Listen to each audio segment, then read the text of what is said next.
नमस्कार, आप सभी का स्वागत है न्यूज ब्लास्ट में और आपके साथ मैं हूं दीपा बाफिला। खबरों की तरफ आगे बढ़ते हैं। टोक्यो ओलंपिक में भारत ने कायम किया नया कीर्तिमान। जी हां, 121 साल बाद ओलंपिक में भारत का सर्वश्रेष्ठ प्रदर्शन देखने को मिला। 41 साल बाद टॉप 50 में 48वें स्थान पर अपनी जगह टीम इंडिया ने बनाई है, भारत ने बनाई है। ये भारत के लिए, हिंदुस्तान के लिए गौरवपूर्ण क्षण है। भारत ने 1 गोल्ड, 2 सिल्वर, 4 ब्रॉन्ज पदक अपने नाम के हासिल किए और साथ ही एथलेटिक्स में पहली मर्तबा भारत पहुंचा 18वें पायदान पर। साथ ही जैवलिन थ्रो में नीरज चोपड़ा ने भारत को दिलाया गोल्ड मेडल। ओलंपिक के एथलेटिक्स मुकाबलों में शुरू से ही अमेरिका, रूस, चीन, जापान, ब्रिटेन, जर्मनी, ऑस्ट्रेलिया जैसे देशों का दबदबा रहा है। ओलंपिक में सबसे ज्यादा 39 गोल्ड के साथ अमेरिका शीर्ष पर है, नंबर 1 पर है। 38 गोल्ड के साथ चीन दूसरे पायदान पर है, जबकि जापान तीसरे पायदान पर है। और साथ ही लेकिन टोक्यो ओलंपिक में पहली मर्तबा सुखद संकेत हिंदुस्तान को मिले हैं। सबसे ज्यादा राष्ट्रीय खेल हॉकी को लेकर सुखद संकेत मिले हैं इस बार ओलंपिक से। भारत की महिला और पुरुष दोनों ही टीमों ने शानदार प्रदर्शन वहां पर किया। हॉकी टीमों ने बेहतरीन परफॉर्मेंस वहां पर दिया। एक जमाने में ओलंपिक में भारतीय हॉकी की बोलती थी तूती। ये आप सभी जानते हैं कि भारत ने सबसे ज्यादा 8 स्वर्ण पदक हॉकी में हासिल किए थे। ओलंपिक पदक विजेताओं का आज होगा ऐतिहासिक सम्मान समारोह दिल्ली में। जिन्होंने भी देश को गौरवान्वित किया है उन सभी को आज सम्मानित किया जाएगा। SAI के तत्वाधान में दिल्ली के होटल अशोका में ये कार्यक्रम होना है, जिसमें VC के माध्यम से PM मोदी भी हिस्सा बनेंगे। तो भारतीय खेलों में हरियाणवी खिलाड़ियों का जलवा बरकरार है। 4 ओलंपिक में 20 मेडल में से 11 मेडल हरियाणा के खिलाड़ियों के और इस बार भी 50% ओलंपिक मेडल हरियाणा के खिलाड़ियों के नाम रहा है।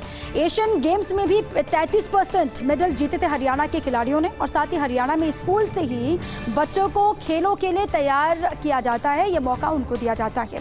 20 साल से अंतर्राष्ट्रीय स्पर्धा में मेडल लाने वालों को सरकारी नौकरी मिलती है और खेलों के लिए स्कूल कॉलेज स्तर पर ही लाखों के कैश दिए जाते हैं अवार्ड के रूप में हरियाणा में।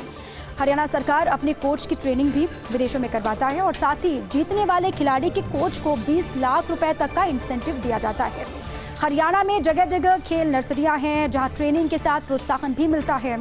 स्कूल कॉलेज स्तर पर नेशनल मेडलिस्ट को 6 लाख रुपए नकद मिलते हैं। सिर्फ 2.5 करोड़ आबादी वाले हरियाणा में साई के 22 सेंटर्स हैं और साथ ही जबकि 23 करोड़ की आबादी वाले उत्तर प्रदेश में महज 20 साई सेंटर्स हैं। और साथ ही 8 करोड़ की आबादी वाले मध्य प्रदेश में 16, राजस्थान में 9 साई सेंटर हैं। छत्तीसगढ़, गुजरात में महज 3 sports authority of India centre. साथ में हरियाणा का खेल बजट 394 करोड़ रुपए है, जबकि राजस्थान का 100 करोड़ रुपए सिर्फ है। इसके अलावा हरियाणा में गोल्ड जीतने वाले को 6 करोड़ रुपए मिलते हैं, सिल्वर पर 4 करोड़ रुपए मिलते हैं और साथ ही ब्रॉन्ज पर 2.5 करोड़ रुपए तक के साथ प्रोत्साहन दिया जाता है और साथ ही सरकारी नौकरी का प्रावधान भी है। तैयारी के लिए खिलाड़ियों को 15 लाख रुपए तक हरियाणा की सरकार देती है, जबकि राजस्थान में तैयारी के लिए 5 लाख रुपए तक का प्रोत्साहन मिलता है और इसीलिए हरियाणा के खिलाड़ियों का जो जलवा है वो बरकरार है। ओलंपिक में भी वो देखने को मिला। विश्व आदिवासी दिवस आज है। लोकसभा स्पीकर ओम बिरला ने ट्वीट करके बधाई दी है, शुभकामनाएं दी है आदिवासी दिवस के मौके पर। उन्होंने कहा कि प्राचीन काल से स्वतंत्रता संग्राम तक आदिवासी समाज की महत्वपूर्ण भूमिका रही है। आज़ादी के बाद भी देश के आर्थिक सामाजिक विकास में उन्होंने अप्रतिम योगदान दिया है। अपनी समृद्ध कला और संस्कृति को सहेजते हुए नवीन आवश्यकताओं के अनुरूप स्वयं को ढाल वो देश की प्रगति में भी अहम सहभागी बने हैं, ये उन्होंने कहा। ट्वीट किया है विश्व आदिवासी दिवस आज है और इसी मौके पर लगातार शुभकामनाएं दी जा रही हैं। इसी फहरिस्त में लोकसभा स्पीकर ओम बिरला ने भी ट्वीट किया। उन्होंने कहा कि प्राचीन काल से ही स्वतंत्रता संग्राम तक आदिवासी समाज की महत्वपूर्ण भूमिका रही है और आज़ादी के बाद भी देश के आर्थिक सामाजिक विकास में उन्होंने अप्रतिम योगदान अपना दिया है।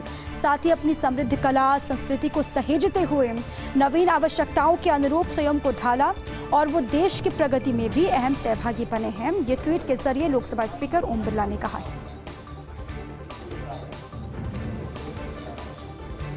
विश्व आदिवासी दिवस आज है। राज्यपाल कलराज मिश्र ने भी देश प्रदेश वासियों को शुभकामनाएं दी हैं, बधाई दी हैं। विश्व आदिवासी दिवस का मौका राज्यपाल कलराज मिश्र ने भी बधाई दी है देश और प्रदेश वासियों को।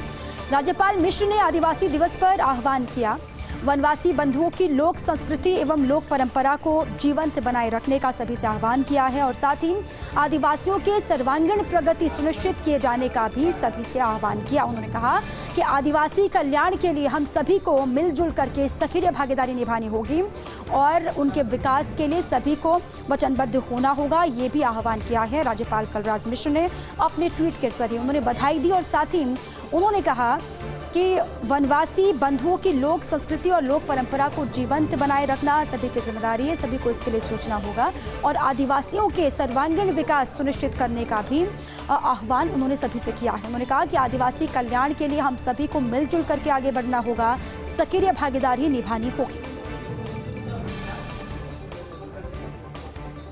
विश्व आदिवासी दिवस का मौका मुख्यमंत्री गहलोत ने देश प्रदेश वासियों को शुभकामनाएं दी हैं। उन्होंने कहा कि सरकार आदिवासियों के उत्थान के लिए प्रतिबद्ध है। सीएम अशोक गहलोत ने भी ट्वीट करके देश और प्रदेश वासियों को शुभकामनाएं दी थी। उन्होंने कहा कि सरकार आदिवासियों के उत्थान के लिए प्रतिबद्ध है। यह दिन आदिवासी समुदाय की भाषा, संस्कृति, परंपरा और इतिहास के संरक्षण के लिए संकल्पबद्ध होने का दिन है। आदिवासी समाज प्राचीन समय से ही संस्कृति और प्रकृति के रक्षक रहे हैं। समय आने पर उन्होंने देश की रक्षा के लिए लड़ाइयाँ भी लड़ी और बलिदान भी दिए हैं। इस समुदाय की बेहतरी के लिए अलग अलग योजनाएं क्रियान्वित की जा रही हैं। ये जानकारी सूबे के मुखिया अशोक गहलोत ने अपने ट्वीट के माध्यम से दी। उन्होंने ये कहा कि सरकार आदिवासियों के विकास के लिए, उनके उत्थान के लिए लगातार काम कर रही है। ये दिन आदिवासी समुदाय की भाषा, संस्कृति, परंपरा, इतिहास के संरक्षण के लिए संकल्पबद्ध होने का दिन है और साथ ही आदिवासी समाज प्राचीन वक्त से ही संस्कृति और प्रकृति के रक्षक रहे हैं। वक्त वक्त पर ये उन्होंने साबित भी किया है। समय आने पर उन्होंने देश की रक्षा के लिए तमाम लड़ाइयाँ लड़ी और बलिदान भी दिए हैं। इस समुदाय की बेहतरी के लिए विभिन्न योजनाएं क्रियान्वित की जा रही हैं। ओबीसी आरक्षण पर मोदी सरकार का बड़ा दाव है। लोकसभा में आज अहम बिल लाएगी केंद्र सरकार। अब ओबीसी आरक्षण पर मोदी सरकार का बड़ा दाव है। लोकसभा में आज अहम बिल पर चर्चा।